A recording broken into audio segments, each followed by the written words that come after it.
Hello friends, இப்போ நீங்கள் பார்த்துட்ருக்கிறது தலைக்கு மேலே இருக்கிற பிரச்சனையை தீர்க்கிறது.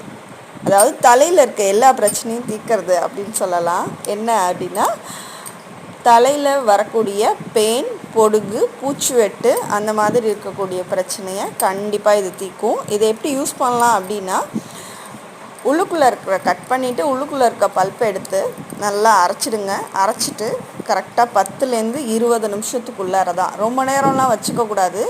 வச்சுருந்தா தலையில் இருக்கக்கூடிய நீர் சீக்கிரமாக கோத்துரும். அது ஒரு சைடு எஃபெக்ட் இதில். ஆனால் அந்த 10 நிமிஷம் வச்சுருந்தாலே போதும். அதிகப்படியாக 20 நிமிஷம் வச்சுக்கலாம், அவ்வளோதான். அலசிட்டா போதும், ஷாம்புலாம் போட வேண்டாம். இதை கட் பண்ணும்போதே உங்களுக்கு தெரியும், அதோட கசப்பு நல்லா நீங்கள் ஸ்மெல் பண்ணும்போதே அந்த கசப்பு தெரியும். அவ்வளோ கசக்கும் இது எனக்கு கடையிலேருந்து நான் வாங்கிட்டு வந்திருக்கேன். தேங்க்யூ ஃபார் வாட்சிங்.